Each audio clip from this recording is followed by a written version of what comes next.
जय हिंद दोस्तों, मैं जितेंद्र आपके अपने YouTube चैनल JITM टेक में बहुत बहुत स्वागत करता हूं। जैसा कि थंबनेल में आप लोग देख के आए होंगे कि हम ALP के सिलेबस के बारे में बताने वाले हैं और उसके क्या सिलेक्शन के प्रोसेस होते हैं, क्या स्टेप होते हैं, कितने नंबर पाना है, कितने गुना लोग आगे बढ़ते हैं, फिर CBT 1 से CBT 2 में कितने गुना, फिर CBT 2 से CBT 2 से साइको में कितने गुना, और कौन सा एग्जाम कितने मिनट का होता है, कितना माइनस मार्किंग होता है, कितना क्वालिफाई होने के लिए चाहिए, और फिर कितने गुना स्टूडेंट क्वालिफाई होते हैं तो फिर साइको में जाते हैं तो कितने टेस्ट होते हैं, साइको में कितने टेस्ट होते हैं तो साइको में उन टेस्ट में कितना मिनिमम नंबर पाना जरूरी होता है, फिर उसके बाद फिर कैसे हमारा CBT और साइको का मेरिट जुड़ता है, अब उसका कितना परसेंट है, बहुत सारी जानकारी आपको पता नहीं होगा। इस वीडियो में हम सारी जानकारियाँ देंगे। तो जैसा कि हम ऊपर लिखे ALP असिस्टेंट लोको पायलट होता है, पहले असिस्टेंट बनता है बाद में लोको पायलट बनता है, ठीक। तो इसका सिलेक्शन का प्रोसेस क्या है, पहले CBT 1 होता है, आप फॉर्म फिलअप किए, पहले CBT 1 के लिए बुलाता है। CBT 1 में क्या होता है, कंप्यूटर बेस्ड टेस्ट है और ये पहला टेस्ट है, इसका मतलब कंप्यूटर बेस्ड टेस्ट फर्स्ट, ठीक। ये होता है क्वालिफाइड नेचर का, मतलब इसमें केवल पास करना होता है, आगे मेरिट में इसका कोई काम नहीं होता।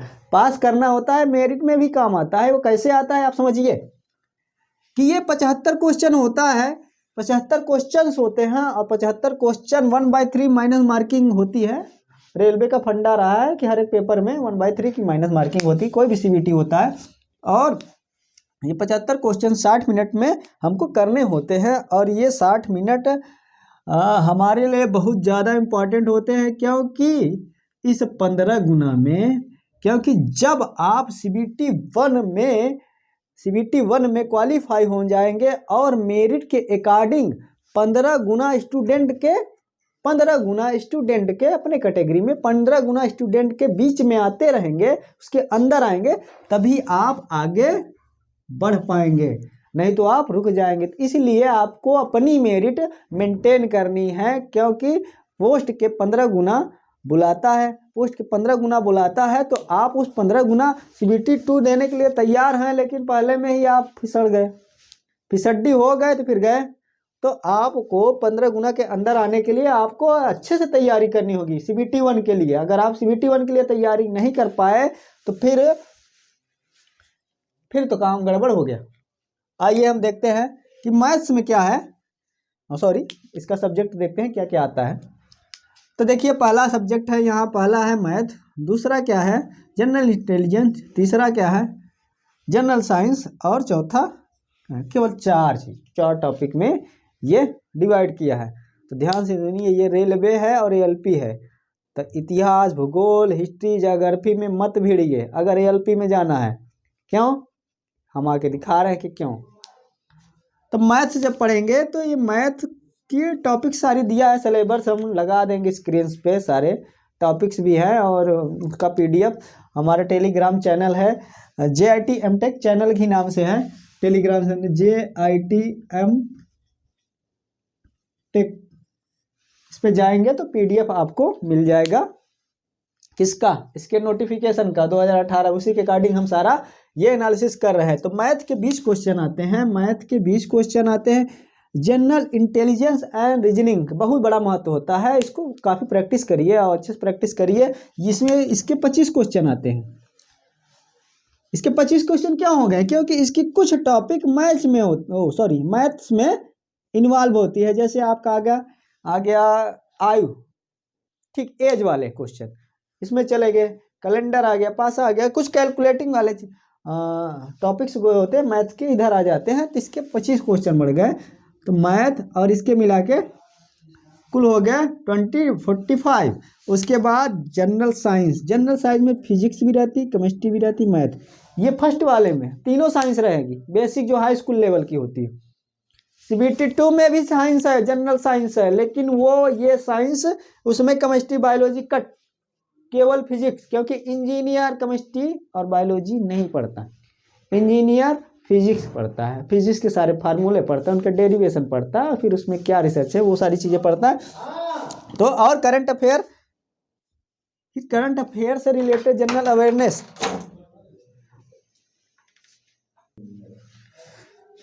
सॉरी दोस्तों, कुछ डिस्टरबेंस हो गया था। तो हम क्या बता रहे थे, करंट से रिलेटेड जनरल अवेयरनेस केवल 10 क्वेश्चन है और यही सबसे ब्रॉड टॉपिक है। लोग इसी में भिड़े रहते हैं कि चलो इसको पहले निपटा देते हैं, फिर मैथ रीजनिंग तो 10 दिन में हो जाएगी।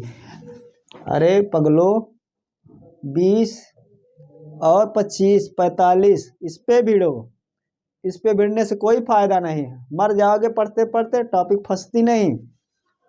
तो हम नहीं कह रहे कि ये ना पढ़ो, लेकिन सबसे पहले इसको तैयार कर लो। इसको तैयार कर लिए फिर इस पे आइए, और इस पे ज़्यादा टाइम है। और जनरल साइंस ये क्राइटेरिया छोटा है, ये भी तैयार कर लेंगे। और लेकिन आप इसमें मत टाइम वेस्ट करिए, और करंट जब एग्जाम हो उसके 1 महीने पहले से पढ़ना शुरू करिए। और फिर आते हैं, देखिए आप इसमें, तो ये तो हो गया CBT 1 का सिलेबस, जो कि क्वालिफाइंग नेचर है। इसको हल्के मत लीजिए, 15 गुना के अंदर आना है तो आपको मेरिट भी बनाना है, ठीक। उसके बाद आएगा CBT 2, ध्यान से रखिए, इसमें पास हो जाएंगे, 15 गुना के अंदर आ जाएंगे, फिर रिजल्ट आएगा कि आप मेरिट में आ गए हैं, CBT 2 के लिए आप अवेलेबल हैं, एलिजिबल हैं, ठीक। तो CBT 2 क्या होता है, CBT 2 जब पेपर देने जाएंगे तो वो होता है लगभग नहीं, ये होता है 90 + 60, तो 9 6 150 मिनट, मतलब 2 घंटे 30 मिनट, मतलब 2.5 घंटे का पूरा पेपर होता है। एक साथ पेपर होता है, कुछ लोग कंफ्यूज है कि अलग अलग पेपर होता है ना, एक साथ ही सिस्टम पे होता है। लेकिन ये paper part A part B में बटा होता है। पहला पार्ट क्या होता है, पहले पार्ट में 100 क्वेश्चन होते हैं, पार्ट ए में 100 क्वेश्चन होते हैं, और उन 100 क्वेश्चन को हमको करने के लिए 1.5 घंटा मतलब 90 मिनट मिलते हैं। और यही पार्ट ए मेरिट बनाता है, इसी मेरिट से आप नौकरी पाते हैं। तो ये ध्यान से देखिएगा इसकी टॉपिक, और इसमें क्या पढ़ना है, क्या जरूरी है। इसमें है मैथ का 25 क्वेश्चन आता है, और रीजनिंग सेम चीज़ है, आप जो यहाँ पढ़े रहेंगे वही यहाँ पढ़ना है, सेम टॉपिक्स हैं। आप सिलेबस देखेंगे, स्क्रीन पे लगा देंगे, जो यहाँ पढ़ना वही यहाँ पढ़ना है।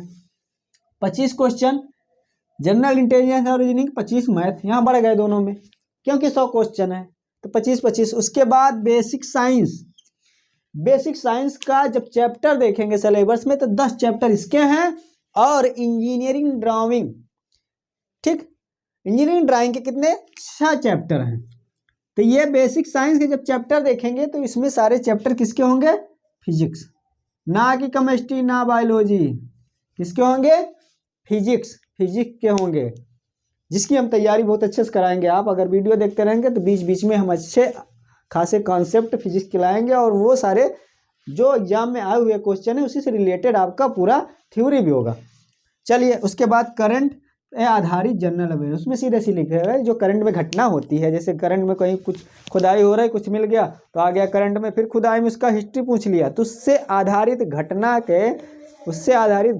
के ये जनरल अवेयरनेस पूछ लेता है। खास करके इसमें 10 में हम देखें तो विविध जो होता है लूसेंट का, उससे सारे क्वेश्चन उठते हैं। और अब मान लीजिए कि मेरिट एकदम लो चली गई, तो इसमें हमको क्वालिफाई होने के लिए कितना मिनिमम नंबर पाना चाहिए, अनरिजर्व 40, ओबीसी 35, एससी भी 35% और एसटी 25%, तब जाके इसमें क्वालिफाई होंगे। अब बाकी ये तो मेरिट बनाता है। और उसके बाद जब इसमें 90 मिनट बीत जाएगा तो अगला पेपर आपका पार्ट बी वाला चालू हो जाएगा। पार्ट बी में क्या होता है, ट्रेड, जो भी ट्रेड हो, क्योंकि ये एएलपी की जो वैकेंसी होती है वो मेनली आईटीआई के आधारित होती है। तो जैसे मैकेनिकल वाले फिटर, डीजल, मैकेनिस्ट, मशीनिस्ट, ऐसे सारे ट्रेड सिलेक्ट करते हैं। जो ट्रेड आप सिलेक्ट किए रहेंगे उसी ट्रेड से रिलेटेड आपका ये क्वेश्चन होगा। इसमें क्वालिफाइंग नेचर का होता है, 35% पाना होता है, 75 क्वेश्चन होते हैं, 60 मिनट का होता है। 35% आप पा जाएंगे तभी आपका ये वाला पेपर पार्ट ए वाला चेक होगा और मेरिट बनेगी। 35% पाना जरूरी है। आप 35% के बाद ही इसका क्या कहते हैं, इसका रिजल्ट आउट होगा। और रिजल्ट आ गया इसमें, फिर उसके बाद आप पास हो गए तो फिर अगला क्या स्टेप होता है, सभी लोग जानते हैं, साइकोलॉजिकल टेस्ट, जिसको साइको बोलते हैं। साइको में क्या होता है, साइको भी 5 बैटरी टेस्ट होता है, जिसमें हर एक बैटरी में हमको 42 नंबर, मिनिमम 42 नंबर पाना जरूरी है। उससे कम पाएंगे तो आप डिस्क्वालीफाई हो जाएंगे। दुनिया में कुछ भी आगे कितनी भी महाभारत रचे हों, आप कितने भी बड़े धुरंधर रहे हों, योद्धा रहे हों, अगर इस बैटरी में फेल हो गए। तो मैं साइको की भी क्लास लेता हूँ, ऑफलाइन मैंने पढ़ाया था, तो इस साल मैं ऑनलाइन भी आऊँगा और ऑफलाइन भी बताऊँगा कहाँ हमारी क्लासेस चलती हैं। एक्चुअली मैं प्रयागराज से हूँ, धरती से हूँ, और वहीं मेरी पैदाइश है, तो वहाँ मेरी कोचिंग चलती है। और तो फिर आप अभी तो हम बता रहे हैं कि साइको का टेस्ट होगा, 5 बैटरी पास होना होगा। और इसमें कितने स्टूडेंट को बुलाता है, ये इस पे मेरिट बनाता है पार्ट में ए में, और इससे 8 गुना लोगों को बुलाता है। लेकिन आप लोग ध्यान से देखिएगा कि पिछली बार ग्रुप डी का जब पेपर हुआ था, तो उसमें जब पीईटी फिजिकल एलिजिबिलिटी टेस्ट के लिए लोगों को बुलाया था, तो 15 गुना लोगों को बुलाया था। कितने गुना? 15 गुना। इस बार जानते हो क्या हुआ? इस बार केवल 3 गुना लोगों को बुला रहा है। तो यहाँ भी गुना घट सकता है, यहाँ भी गुना घट सकता है, क्योंकि ज़्यादा लोगों को बुलाना होता है, ज़्यादा अरेंजमेंट करना होता है। ये भी हो सकता है 3 गुना कर दे। तो साइको में क्या होगा? और हाँ, अब आई फाइनल मेरिट की बात, ध्यान से सुनिए। फाइनल मेरिट कैसे बनती है एएलपी की? फाइनल मेरिट बनती है 70% पार्ट ए सीबीटी 2 में जो पार्ट ए होता है इसका 70%, और फिर उसके बाद जो साइको होता है उसका 30% नंबर। साइको भी मेरिट बनाता है। साइको को हल्के मत लीजिए, कुछ लोग हल्के में लेते हैं, सही से पढ़ते नहीं, सोचते पास हो जाए। पास नहीं होना, मेरिट भी आना है।